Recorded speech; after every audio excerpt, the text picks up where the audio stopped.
Hello everyone. नमस्कार मित्रों, अपनी आयुर्वेद क्लासेज में आप सबका स्वागत है।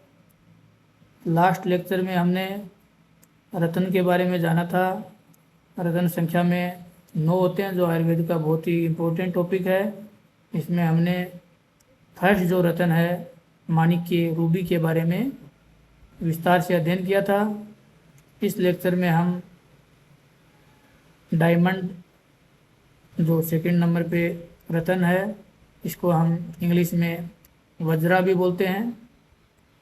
आपको स्क्रीन पे दिखाई दे रहा है कि दिखने में रतन, ये डायमंड है, किस तरीके के पारदर्शी रहते हैं।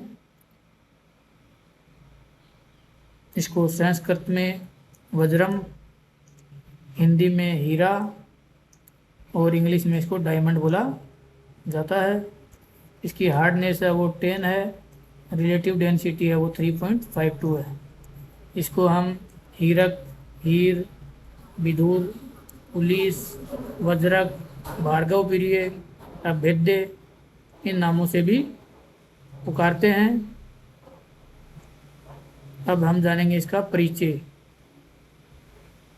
परिचय में है कि वज्र श्वेत वर्ण का, जो आपको इमेज में दिखा भी है, अत्यंत चमकदार रतन है। ये बहुत ही ज़्यादा चमकदार रतन है। ये इसका रिलेशन है वो शुक्र ग्रह से है, मतलब प्रसन्न रखने के लिए कोयलों की खानों से ये प्राप्त होता है।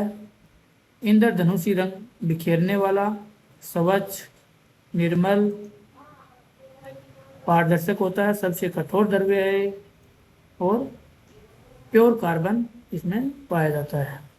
अब इसके प्राप्ति स्थान में ये मूल रूप से Australia, Brazil, South Africa, Andhra Pradesh अपने और उत्तर प्रदेश में मिलता है। इसकी उत्पत्ति पौराणिक दृष्टि से इसको बताया गया है कि दधीची जो ऋषि थे, उनकी हड्डियों से इसकी उत्पत्ति हुई है।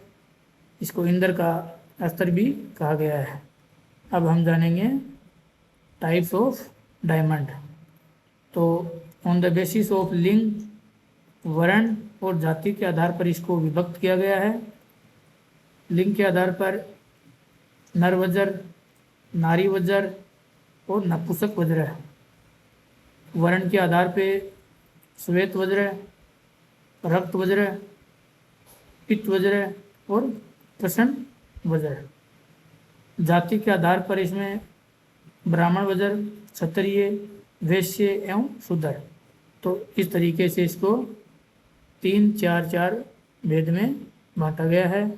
तो सबसे पहले हम जानते हैं नर, नारी और नपुंसक वज्र के लक्षण। नर हीरा है, इसको पुरुष हीरा बोलते हैं। इसके 8 धार होते हैं, 8 फलक होते हैं और 6 कोण होते हैं। ये बहुत ही चमकीला, इंद्रधनुष रंगों से युक्त और बहुत ही लाइट वेट होता है। जो स्त्री हीरा है, ये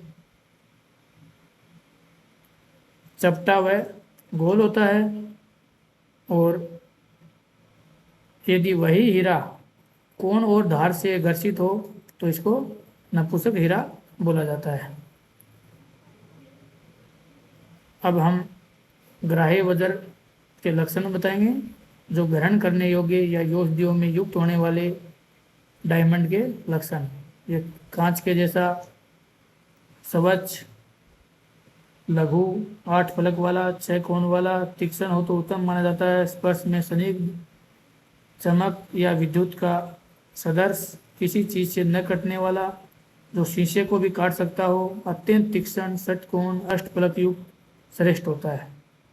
और जो अग्राह्य है वो मलिन, नीलवर्ण, राग जैसे आभा वाला, फटा हुआ, खर, कोए के पैर के समान वाला, अनेक रेखा युक्त और वर्तुलाकार आकृति का होता है, जिसके औषधि में हम यूज नहीं लेते हैं। अब डायमंड के दोष और इसके धारण से होने वाली हानि दी हुई हैं। तो सबसे पहला दोष है इसका बिंदु दोष। जल बिंदु जैसा काला रक्त चिन्ह वाला गोल एवं चपटा निष्फल एवं कृत्य का धन नाश करता है। तो बिंदु दोष वाला डायमंड है, उसको धारण करने पे यह क्रेता के धन का नाश करता है। काकपद दोष होता है, कोए के पैर जैसे निशान वाला जो वज्र यदि हमने धारण कर लिया तो इससे मृत्यु हो सकती है। एक होता है यव दोष, जो के जैसे श्वेत रक्त पीत एवं कृष्ण वर्ण की आकृति श्वेत बिंदु वाला हीरा उत्तम माना जाता है। मल दोष, हीरे में धार एवं कोण के बीच यदि मेल दिखे, धारण से अग्नि और व्याघ्रादि का भय रहता है। रेखा दोष, चारों दिशाओं से काटती हुई रेखा से युक्त हीरा वाम रेखा वाला उत्तम होता है। तो ये 5 टाइप के इसके दोष दिए हुए हैं और इन दोषों को धारण करने से तो नुकसान होता है वो भी बताया हुआ है। अब सबसे बड़ा इम्पोर्टेंट चीज़ है वो है वज्रा का शोधन, मीन्स डायमंड का शोधन है। इसमें दोला यंत्र में तंडुलीय सौरस लेके 3 घंटे तक संवेदन करने पे ये शुद्ध हो जाता है। इसको शुद्ध क्योंकि अशुद्ध वज्र का सेवन करने पे पार्श्व वेदना, जवर, कुष्ठ, पांडु, गुरुता और भ्रम की स्थिति उत्पन्न हो जाती है। मारण में इसमें दिया हुआ है सेम हीरे का चूर्ण लेते हैं, रस सिंदूर, शुद्ध मनशिला, शुद्ध गंधक लेकर एक खल्लव यंत्र में टिकिया बनाकर सराव संपुट और गजपुट से इसको पाक करते हैं। पहले पुट के बाद रस सिंदूर को हटाकर शेष द्रव्यों के साथ मर्दन कर 14 दिन तक हीरे की भस्म बन जाती है और जो भस्म प्राप्त होती है वो रूबी की तरह है, श्वेत वर्ण की भस्म प्राप्त होती है। भस्म आपको तो वज्र भस्म है वो दिखाई दे रही है स्क्रीन पे, तो ये मारण के बाद प्राप्त होती है। इस भस्म को अनुपान हम 1/32 बहुत ही कम मात्रा में, क्योंकि ये बहुत ही प्रीशियस है, वैसे भी अवेलेबिलिटी बहुत कम है, कॉस्टली भी रहता है और 1/16 रत्ती तक इसका यूज़ करते हैं। इसको शहद के साथ लिया जाता है। अभी हम इस भस्म के क्या क्या गुण है, क्यों हम इसको, तो एक तो ये आयु बढ़ाने वाला है, त्रिदोष मिटाने वाला, बल्ले, नेत्रे, मेधे, दीपन और संपूर्ण रोगनाशक होता है।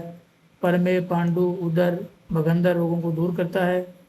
अभी इससे बनने वाली प्रमुख औषधियाँ इनको बोलते हैं नवरत्न राजमृगांक रस,